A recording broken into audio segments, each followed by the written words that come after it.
നമസ്കാരം. ഈ മാസം 10-ാം തീയതി എന്റെ കല്യാണമുണ്ട്. കുടുംബസമേതം വരണം. വലത്തെ കൈണ്ട് വാങ്ങ ഐശ്വര്യമായിട്ട്. കുറിയൊക്കെ അന്ധവിശ്വാസമല്ലേ, എത്തിയേക്കാം.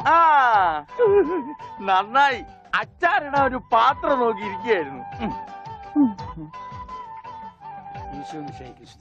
ഇപ്പോഴെപ്പോഴും സ്തുതിയായിരിക്കട്ടെ. അച്ഛോ എന്നെ ഒതുങ്ങി നിന്നോ, ഒതുങ്ങി നിന്നോ. ബ്രേക്കില്ല. ബ്രേക്ക് വർഷാപ്പില്ല. പിടിപ്പിക്കൂ. എന്റെ കല്യാണമാണ്. സന്തോഷം. കുടുംബസമേതം വരണം. സോറി, ഞാൻ അച്ഛനായിട്ട് തുന്നിയതല്ല.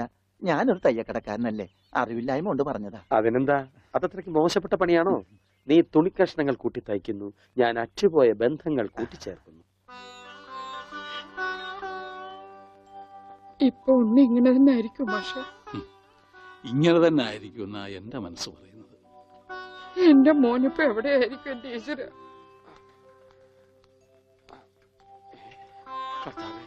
ഈ വീട്ടിൽ എന്ത് പറ്റി? മാഷേ, എന്നതാ എന്നതാ ഒരാൾക്കൂട്ടം? എന്താ അച്ഛോ സൈക്കിളും ചുമന്നുണ്ട്? സാധാരണ സൈക്കിളാണല്ലോ അച്ഛനെ ചുമക്കാറുള്ളത്. കർത്താവായ ഈശോ, ഇതിലും ഭാരമുള്ള ഒരു മരക്കുരിശ് ചുമന്നെങ്കിൽ ഒരു സാധാരണ വികാരി ഇരുമ്പ് സൈക്കിളെങ്കിലും ചുമക്കണ്ടായോ മാഷേ?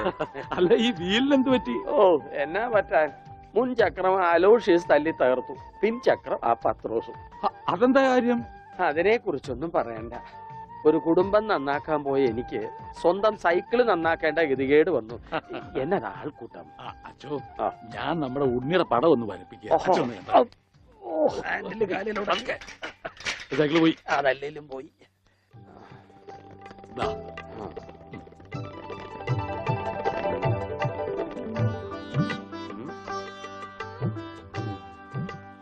കൊള്ളാം മാഷേ, അസലായിരിക്കുന്നു.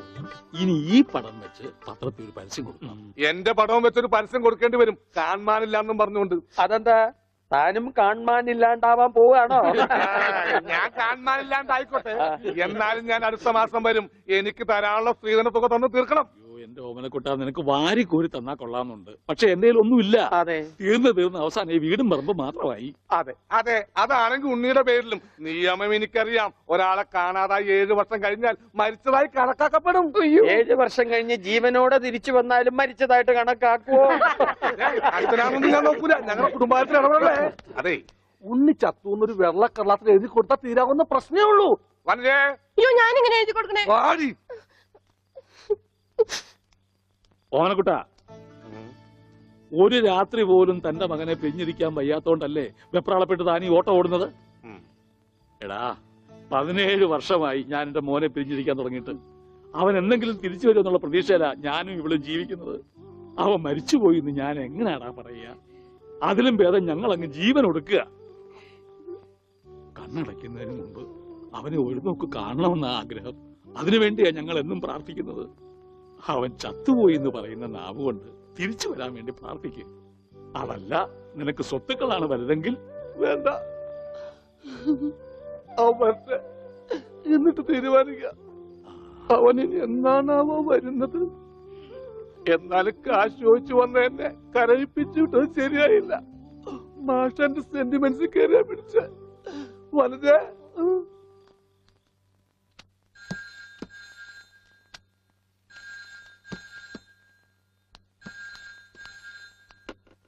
Hello, Mundur post office, ടെലഗ്രാമോ? പറയൂ. ടു പത്മനാഭൻ മാസ്റ്റർ, താഴത്തെ വീട്, മുണ്ടൂർ PO. മെസ്സേജ്.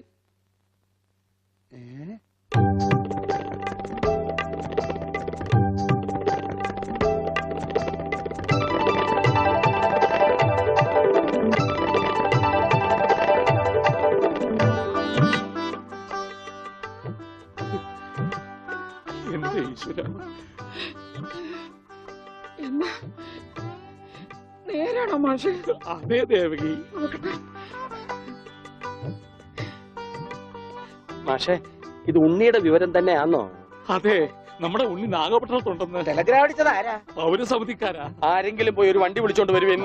മാഷേ, നമ്മൾ ഈ നിമിഷം പുറപ്പെടുന്നു നാഗപട്ടണത്തെ. വേഗം പുറപ്പെട്ടോളൂ.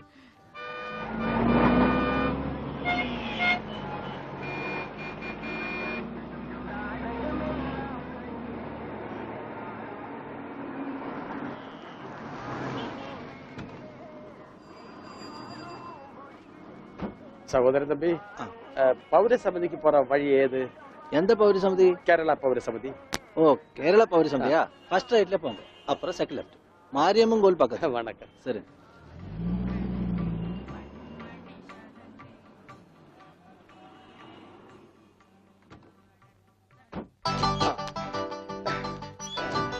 അച്ചോ ഇത് തന്നെ ദാ, ഓട്. മുണ്ടൂരിൽ നിന്ന് മാഷ് താനേ ഞാൻ താ അടിച്ചത്. നീ അടിക്കുമല്ലടാ. കമ്പി അടിച്ചതാ சொன்னது. ഓഹോ നീ കമ്പി കൊണ്ട് അടിക്കുമല്ലടാ. എന്താ ഈ കാണിക്കുന്നത്? അടിക്ക് കോംപ്രമൈസ് ഇല്ല. അവൻ ടെലിഗ്രാം അടിച്ചു എന്നാ പറഞ്ഞത്. സാരമില്ല അണ്ണാച്ചി, ഒരു അബദ്ധം പറ്റിയതാണ്. പൗരസമിതി സെക്രട്ടറി അഴകപ്പൻ അഴകേശൻ. അഴകേശൻ താനേ അവരുള്ള இருக்காரு വാങ്ങോ. അന്വേഷിപ്പിൻ, കണ്ടെത്തുമെന്നല്ലേ. ஐயா முண்டூரில் இருந்து மாஷ் வந்திருக்கு. தெரியும்டா. வாங்க சார். வணக்கம் சார். வணக்கம். உட்காருங்க. வாங்க. உட்காருங்க சார். வாங்க. வாங்க. உட்காருங்க சார். உட்கார. ஆமா, நீங்க உன்னிയുടെ ഞാൻ ഉണ്ണിയുടെ അച്ഛനാണ്. നമസ്കാരം. നമസ്കാരം. നീങ്ക? ഞാൻ അച്ഛനാണ്. അല്ല, ഒരാൾക്ക് രണ്ടച്ഛനോ? ഞാൻ പള്ളിയിലെ അച്ഛൻ, ഇത് പുള്ളിയുടെ അച്ഛൻ. എന്റെ മോൻ എവിടെയുണ്ടെന്ന് പറ. കഴിഞ്ഞ 6 മാസമായി കക്ഷി എന്റെ കൂടെ തന്നെ ഉണ്ട്. ഓ, പരസ്യത്തിൽ പച്ച കുത്തിയിട്ടുണ്ടെന്ന് കണ്ടപ്പോ തന്നെ മനസ്സിലായി ഇത് സാറിന്റെ മോനാണെന്ന്. ചോദിച്ചപ്പോ കറക്റ്റ്. എന്നിട്ട് അവനിപ്പോ എവിടെയുണ്ട്? ആള് നമ്മുടെ കസ്റ്റഡിയിൽ തന്നെ ഉണ്ട്. കർത്താശ്വസ്തുതി. പക്ഷേ അങ്ങോട്ട് പോകുന്നതിന് മുമ്പ് ചില കണക്കും കാര്യങ്ങളും ഒക്കെ. എന്താ? അതൊക്കെ നമുക്ക് ശരിയാക്കാന്ന്. നിങ്ങൾ ആളെ കാണിക്കേ. എനിക്കത് കേട്ടാ മതി. വന്നട്ടെ. கொஞ்சம் தள்ளுங்க சார். എന്തെങ്കെ? கொஞ்சம் தள்ளுங்க சார். ഭാസ്കര, അവൻ തള്ളാൻ പറഞ്ഞ ഞാൻ തള്ളി. അണ്ണാച്ചി ക്ഷമിക്കൂ. നിങ്ങളുടെ ഭാഷയിലെ പല വാക്കുകളും അവന് തെറിയാണ്. അത് കേട്ടാൽ അവൻ അടിച്ചു പോകും. நான் என்ன பண்ணது? കർത്താവിന്റെ നാമത്തിൽ ബാക്കി പറയരുത്. നിങ്ങളെ കാണുമ്പോ വലിയ സന്തോഷമായി. എവിടെ ആളെവിടെ? ഇതിനകത്തുണ്ടാണ്.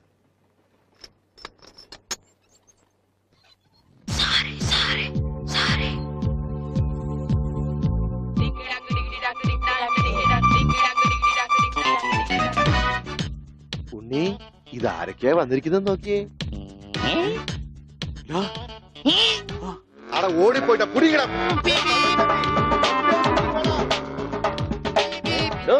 തന്റെ മുണ്ടെന്തിയെ? ഇതുവരെ ഉണ്ടായിരുന്നല്ലോ. എന്റെ പിള്ള എവിടെ? ഞാൻ എടുത്തിട്ടില്ല. നിങ്ങൾ പേടിക്കണ്ടെന്നേ. നിങ്ങൾക്ക് അതുവരെ മുണ്ടില്ലായിരിക്കും. ഞാൻ തൽക്കാലം തൂക്കട്ടെ. അത് ഉണ്ണി കൊണ്ടുപോയതാ. അവൻ ഇപ്പൊ കൊണ്ടുവരും. എപ്പോ?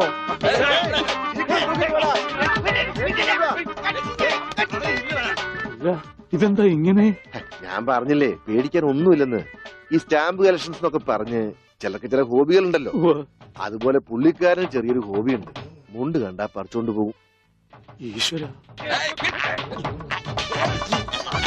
ഈ ഇട്ടിരിക്കുന്ന തുണികളൊന്നും അലക്കി വിരിച്ചതല്ല. അവൻ പറിച്ചോണ്ട് വന്ന മുണ്ടുകളാ. കൈ ഇങ്ങനെ വെച്ച് നോക്കിയാ സൂക്ഷിക്കണം. ആരുടെയെങ്കിലും മുണ്ട് പോയിരിക്കും. 5-6 മാസമായിട്ട് ഞങ്ങക്ക് നല്ല പണിയാ. പ്രശ്നങ്ങൾ ഒതുക്കി തീർക്കാൻ കുറെ ചില്ലറയും ചെലവായി. സാരമില്ല, മാഷ് തരുമ്പോ അതെല്ലാം തീർന്നു കിട്ടുമല്ലോ. ഒന്നുമില്ല, ചെറിയൊരു ലൂസ് കോണ്ടാക്ട്. ചിലപ്പോ കൊച്ചു കുട്ടികളെ പോലെ പെരുമാറും. മോനെ, ഇതാണ് അച്ഛൻ. ഈശോമിശിഹായ്ക്ക് സ്തുതിയായിരിക്കട്ടെ അച്ഛാ. അത് പള്ളിയിലച്ഛൻ. ഇത് നിന്റെ അച്ഛൻ. അച്ഛാ, ഉണ്ണിക്കുട്ടാ.